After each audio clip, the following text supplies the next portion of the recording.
வாழ்க வளமுடன். ஸ்ரீ குமரன் ஜோதிடம் இரு கரம் கூப்பி உங்களை அன்புடன் வரவேற்கிறது. இந்த பதிவில் நம்ம எதை பற்றி பார்க்க போகிறோம்னா, ஜூலை மாதம் இந்த தனுசு ராசிக்கு எப்பேற்பட்ட நற்பலனை ஏற்படுங்கிறத இந்த பதிவில் பார்க்கலாம். உங்களுடைய ராசி நாதன் குரு பகவான். எதையுமே போதிக்கிறது குரு. எதையுமே ஒரு ஆன்மீகத்தன்மையோட ஈடுபடக்கூடியது இந்த குரு.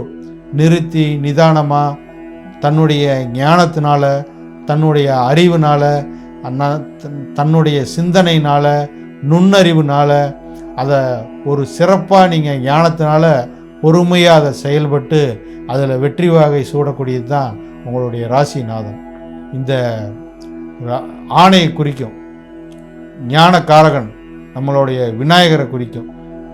விநாயகர் பார்த்தீங்கன்னா உட்கார்ந்த இடத்துலையே சகலத்தையும் தியானத்து மூலியமாக நல்லா கை மேலே வரக்கூடிய ஒரு பாக்கியத்தை ஏற்படுத்துவார் இந்த விநாயக பெருமான். ஞானத்தினால எதையுமே அடையக்கூடியவர் தான் இந்த விநாயக பெருமான். அதனால் எதையுமே வலுத்து தன்னை சுற்றி எல்லாம் வருமாறு ஒரு ஒரு உணர்வோடு செயல்படக்கூடியது தான் உங்களுடைய ராசிநாதன் இந்த குரு பகவான்.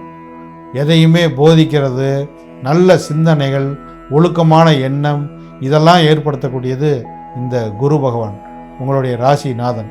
உங்களுடைய ராசிநாதன் 7ஆம் இடத்துல வலுத்து உங்கள் ராசியவே பார்க்குறாரு. இந்த மாதம் உங்களுக்கு சிறப்பாக செயல்படும். உங்களுடைய பாக்யாதிபதி நேராக 7ஆம் இடத்துலேருந்து நேராக உங்கள் ராசியை பார்க்குறதுனால நல்ல புத்துணர்ச்சியாக இருப்பீங்க, கான்ஃபிடண்ட்டாக இருப்பீங்க, எதுலேயுமே ஒரு ஃப்ரெஷ்னஸாக இருப்பீங்க. தொழிலில் நல்ல ஐஸ்வர்யத்தை ஏற்படுத்தும். நல்ல தொலைதூரத்தில் போய் எதையுமே வலுத்து நின்று அதை ஜெயிக்கக்கூடிய மாதமாக இந்த மாதம் அமையும். 4ஆம் இடத்துல சனி பகவான் இருக்கார். 3ஆம் இடத்துல ராகு பகவான் இருக்கார்.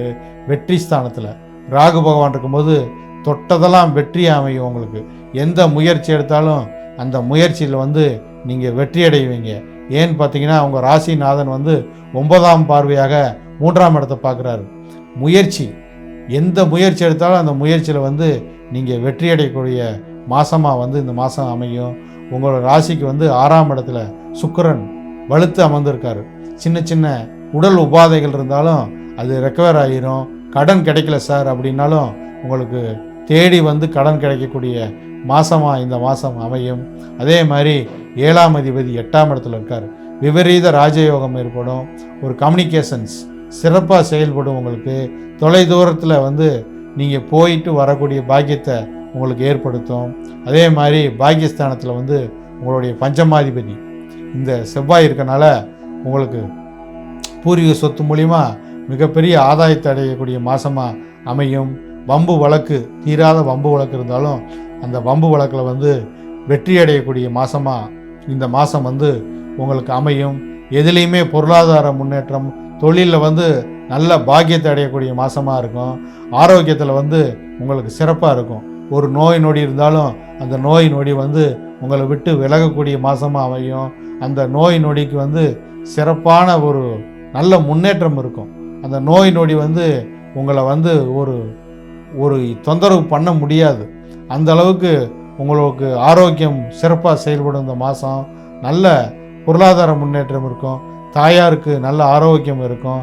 ஒரு வண்டி வாகனத்தை வாங்கக்கூடிய பாக்கியத்தை இந்த மாதம் உங்களுக்கு சிறப்பாக செயல்படும். தீராத அபிலாசைகள் எதுவாக இருந்தாலும் அந்த ஆசைகளை நிறைவேற்றக்கூடிய மாதமாக இந்த மாதம் அமையும் என்று கூறிக்கொண்டு இந்த பதிவை இத்துடன் நிறைவு செய்கிறேன். வாழ்க வளமுடன்.